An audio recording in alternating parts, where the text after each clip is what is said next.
आपको एक दिन अचानक पता चलता है कि वो व्यक्ति किसी और पार्टी में शामिल हो गया और उसके सरकार में शामिल हो गया, जिसके विचारधारा से आप सहमत नहीं हैं, जिसके नीतियों से आप सहमत नहीं हैं, तो उस परिस्थिति में आप कैसा महसूस करते हैं? हरियाणा के नेता थे पहले, वो उनसे जब कांग्रेस के नेता पूछे कि इस बार कौन जीत रहा है, बहुत पुरानी बात है, तो वो बोले कि कोई भी जीते सरकार तो मेरी ही बनेगी। सबसे अधिक वोट पब्लिक का वोट मिले और उसके पास बेशक सांसद कम हो, लेकिन वही पार्टी अपना किसी को प्रधानमंत्री बनाए, ये सत बहुमत का आइडियोलॉजी है। दल बदलने वाली बात, ये खरीद फरोख्त वाली बात, संख्याओं की राजनीति जिस पे हो रही है, उस पे लगाम कसी जा सकती है, आपको ऐसा लगता है? मेरा मानना ये है कि जब खरीद फरोख्त के आधार पर सरकार बने तो फिर भ्रष्टाचार मुक्त समाज बनाने की जो कल्पना है, या फिर सरकार जो कहती है कि हम भ्रष्टाचार मुक्त सरकार बनाएंगे, समाज बनाएंगे, क्या ये संभव है? क्या कैसे उम्मीद कीजिएगा? अगर आप बबूल का पेड़ रोपेंगे तो आम कहाँ से पाएंगे? अगर देखिए उसमें क्या होगा कि जिससे आप गठबंधन कर रहे हैं तो उनसे तो जो बड़ी पार्टी होगी, जो छोटी छोटी पार्टियों का गठबंधन करेगी, उनका तो पूरा ख्याल रखेगी। वंदे भारत चल रहा है, ट्रेन चाहे सब चल रहा है, तो ये सब जरूरी है, होना चाहिए। लेकिन हमारे यहाँ क्या है भारत में कि हम लोग सिर्फ एक ट्रेन अब बस संसाधन, यातायात के साधन में इसी को जानते हैं। Metro, fast train, bullet train, आखिर ये सब एग्जिस्ट करता है ना इसी दुनिया में।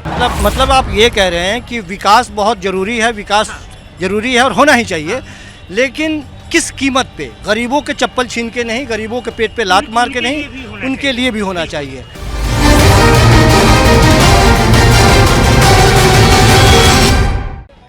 2024 का लोकसभा चुनाव बहुत नज़दीक है।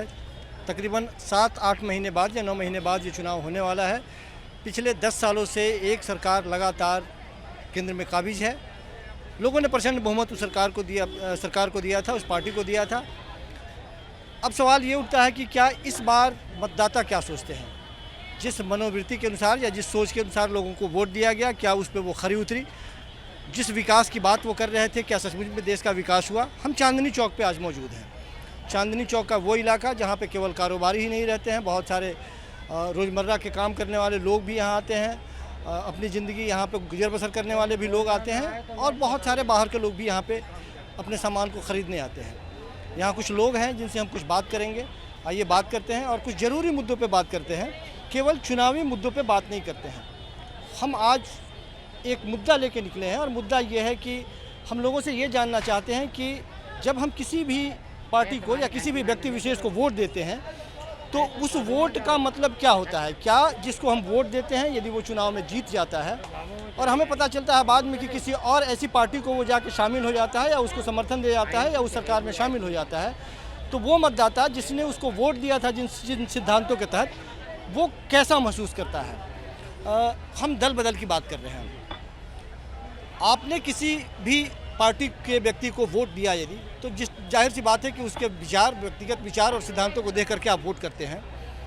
आपको एक दिन अचानक पता चलता है कि वो व्यक्ति किसी और पार्टी में शामिल हो गया और उसके सरकार में शामिल हो गया, जिसके विचारधारा से आप सहमत नहीं हैं, जिसके नीतियों से आप सहमत नहीं हैं, तो उस परिस्थिति में आप कैसा महसूस करते हैं?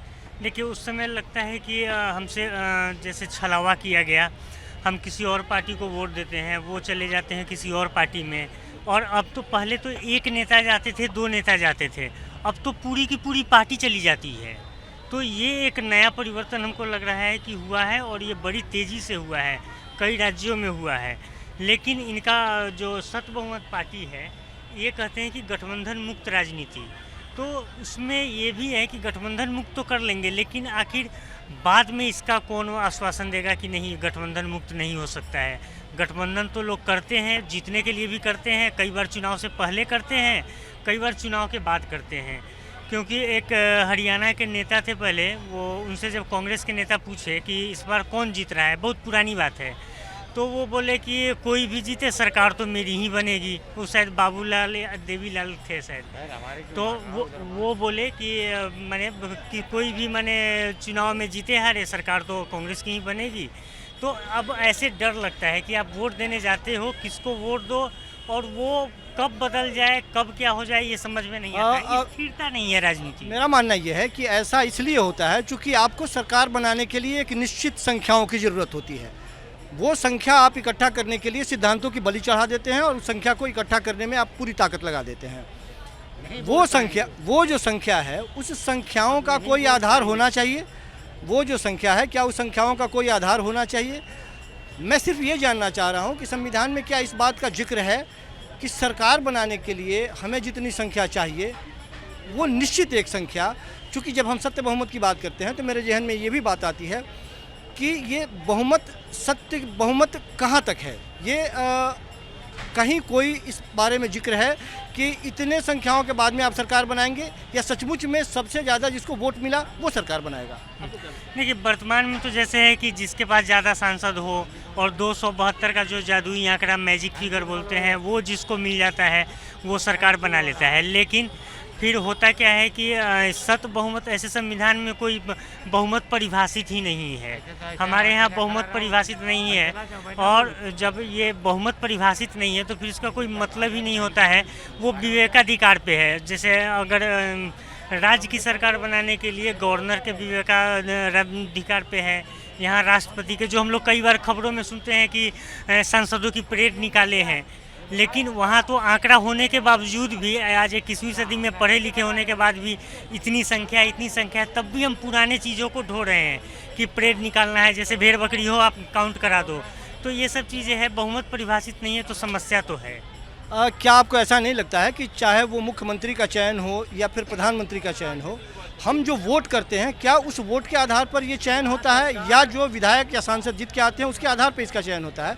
हम सिर्फ ये जानना चाहते हैं कि क्यों न सबसे ज़्यादा पूरे हिंदुस्तान में किसी यदि सूबे का यदि चुनाव हो तो उस प्रदेश में जिस पार्टी को सबसे ज़्यादा वोट मिले उसको सरकार बनाने का मौका मिले, या ठीक वैसे ही यदि पूरे हिंदुस्तान की बात कर लें या लोकसभा की बात कर लें तो उस लोकसभा में सबसे ज़्यादा जिस पार्टी को वोट मिले, हम ये क्यों न मान के चले कि उसको लोगों ने सबसे ज़्यादा वोट दिया है और बहुमत उसके आधार पर होनी चाहिए। हाँ, देखिए, ये सत बहुमत का आइडियोलॉजी है कि सबसे ज़्यादा जिस पार्टी को वोट मिले, माने वोट उसके पास बेशक सांसद कम हो, विधायक कम हो, लेकिन अगर लोकसभा का चुनाव का बात कर रहे हैं तो जैसे अगर सत बहुमत का आइडियोलॉजी है कि उस पार्टी को, किसी भी पार्टी को, XYZ कोई भी पार्टी हो, उसको सबसे अधिक वोट, पब्लिक का वोट मिले और उसके पास बेशक सांसद कम हो, लेकिन वही पार्टी अपना किसी को प्रधानमंत्री बनाए। ये सत बहुमत का आइडियोलॉजी है।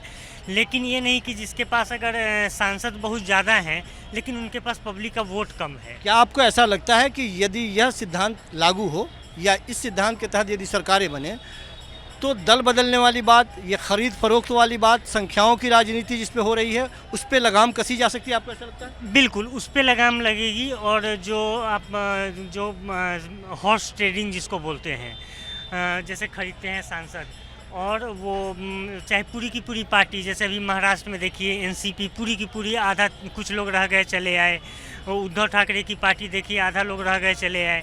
तो ऐसी स्थिति से बचा जा सकता है, वोटरों से छलावा नहीं होगा। कुछ लोग ये कहते हैं कि हमने फलाना पार्टी को इसलिए सपोर्ट किया चूँकि उसकी आइडियोलॉजी हमें बेहतर लगती है और हमें लगा कि ये सरकार बेहतर काम कर पाएगी। लेकिन पर्दे के पीछे जो खेल होता है वो सारे लोग जानते हैं। सबको पता है कि किस तरह से विधायकों और सांसदों की खरीद फरोख्त होती है, हॉर्स ट्रेडिंग की बात जो होती है। मेरा मानना ये है कि जब खरीद फरोख्त के आधार पर सरकार बने तो फिर भ्रष्टाचार मुक्त समाज बनाने की जो कल्पना है, या फिर सरकार जो कहती है कि हम भ्रष्टाचार मुक्त सरकार बनाएंगे, समाज बनाएंगे, क्या ये संभव है क्या?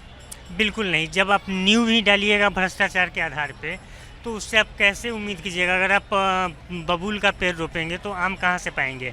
अगर देखिए, उसमें क्या होगा कि जिससे आप गठबंधन कर रहे हैं तो उनसे तो जो बड़ी पार्टी होगी, जो छोटी छोटी पार्टियों का गठबंधन करेगी, उनका तो पूरा ख्याल रखेगी, लेकिन वोटरों का, जिनके बल पे वो सरकार में है, उनका बिल्कुल ख्याल नहीं रखेगी। क्योंकि उनका मानना है कि हम तो चलो हमको वोट मिले कम, माने सीट आए, लेकिन अगली बार हम एक और किसी पार्टी को पकड़ के लेके आएंगे, उससे गठबंधन कर लेंगे, वो तो हम वहाँ से पूरा कर लें। तो एक तरह से समझिए कि अभी छोटी छोटे पार्टियाँ ना पेटी कॉन्टेक्ट पे काम करना शुरू कर दी है। जैसे बड़े अगर मान लीजिए जहाँ 100-200 सीट है, वहाँ अगर मेरे पास अगर 100 सीट है, तो अगर हमको सरकार बनाने के लिए हमको, एक एग्जाम्पल के तौर पे दे रहे हैं, हमको 125 चाहिए, तो हम 5-5 वाले 5 पार्टी को लेके चले आएंगे, तो हम उनको खुश रखेंगे। हम वोटर को क्यों जाए खुश करने? उनको खुश रखेंगे कि अगर अगली बार घटेगी तो फिर हम किसी और 5 को ले लें। अगर मेरा 5 कम गया तो फिर 5 को और किसी को हम ले लें, उनका ख्याल रखेंगे। तो जो मेरे साथ जुड़े रहेंगे पार्टी गठबंधन में, वो बताएंगे ना कि अरे इनके साथ थे तो मेरा चुनावी खर्चा भी दिए थे। इस मुद्दे से इतर एक और सवाल, चूँकि 2014 में एक पार्टी आई थी और बहुत सारे वादे किए थे उसने, लोगों ने उसे पसंद किया और बहुमत प्रचंड दिया। 2019 में भी दोबारा 14 के बाद में उसी पार्टी को लोगों ने दोबारा प्रचंड बहुमत दिया। कुछ वादे उसने किए थे पार्टी ने, उसने कहा था कि बेरोज़गारी ख़त्म कर देंगे, महंगाई पे लगाम लगाएंगे, चप्पल वाले हवाई जहाज़ पे घूमेंगे, शिक्षा बेहतर होगी, स्वास्थ्य बेहतर होगी, बहुत सारे स्कूल खोले जाएंगे, कॉलेज खोले जाएंगे, रेल में फैसिलिटीज़ बढ़ाई जाएंगी। क्या आपको लगता है कि जनता के सरोकारी मुद्दों के साथ ये सरकार काम कर रही है और जनता खुश है, इस बार भी 24 में भी उनके बारे में सोच रही है? नहीं, देखिए जनता क्या निर्णय लेगी अभी तो इस पे कहा नहीं जा सकता है। लेकिन जो चप्पल की बात कहें और प्लेन की बात कहें, इसमें दो चीज़ें हैं। एक है कि वोटरों को आप कनेक्ट कैसे करते हैं। वो चप्पल वाले, जो चप्पल पहले 40 रुपये में आता था वो आज 100 रुपये का हो गया है। जो हवाई चप्पल, मतलब ये कहना चाहते हैं कि वो चप्पल भी अब छिन गया? बिल्कुल, जो 40 रुपये में आप रिलैक्सो का चप्पल खरीद लीजिए 50 रुपये में, आज से 5 साल 7 साल 8 साल पहले, आज कोई भी स्लीपर आपको 100 रुपये से कम में नहीं आता है। तो एक तो वो बात रही। अब देखिए जैसे वंदे भारत चल रहा है, ट्रेन चाहे सब चल रहा है, तो ये सब ज़रूरी है, होना चाहिए। लेकिन हमारे यहाँ क्या है भारत में कि हम लोग सिर्फ एक ट्रेन अब बस संसाधन, यातायात के साधन में इसी को जानते हैं। Metro, fast train, bullet train, आखिर ये सब एग्जिस्ट करता है ना इसी दुनिया में, तो वो सब हमारे देश में क्यों नहीं था? अगर मान लीजिए हमारे पास जनरल ट्रेन कम है तो वो बढ़ाने की बात अब कीजिए, वो एक अलग मैटर है। लेकिन बुलेट ट्रेन आ रहा है, चाहे फास्ट ट्रेन आ रहा है, मेट्रो आ रही है, तो ये आने का कुछ लोग विरोध करते हैं। तो ये ऐसा नहीं होना चाहिए, वो भी ज़रूरी है। जैसे आप यूरोप में जाइए, छोटे छोटे देश हैं, वहाँ पे क्या है कि एक जैसे यूपी है एग्जाम्पल के तौर पे, लखनऊ से कानपुर, तो उसी तरीके से आप यूपी से दिल्ली आ रहे हैं, यूपी से बिहार जा रहे हैं, प्लेन चल रही है वहाँ पे, वो भी एक साधन है। कार से भी लोग जा रहे हैं, ट्रेन से भी जा रहे हैं, तो वो सुविधा बढ़ाने की बात है। लेकिन हमारे यहाँ जो नीचे तबके के हैं, जिनके जो दिहाड़ी करते हैं, जो लोअर मिडिल क्लास हैं, उनके लिए आपको और सुविधा बढ़ाने की जरूरत। मतलब आप ये कह रहे हैं कि विकास बहुत ज़रूरी है, विकास ज़रूरी है और होना ही चाहिए, लेकिन किस कीमत पे? गरीबों के चप्पल छीन के नहीं, गरीबों के पेट पे लात मार के नहीं, उनके लिए भी होना चाहिए। अगर आप वंदे भारत चला रहे हैं तो आप जो जनरल बोगी का ट्रेन चलाते हैं, वो भी अब आप कहीं भी भारत में चले जाइए, मूलतः हम बिहार से आते हैं, वहाँ से आने के लिए कभी भी आप ट्रेन का टिकट कटाइए, कभी नहीं मिलेगा। चाहे वो जाड़ा हो, गर्मी हो, बरसात हो, 12 महीने। फिर यहाँ से जाने के लिए आप ट्रेन का टिकट खोजिए, कभी नहीं मिलेगा। वही दलाल से जाइए कटाने, दलाल से आपको टिकट मिल जाएगा और वो आपको टिकट भी कंफर्म दे देगा, आप चले जाइएगा। लेकिन टिकट लेके जाइएगा तो फिर आप ट्रेन में बैठ पाइएगा कि नहीं, इसकी गारंटी नहीं है।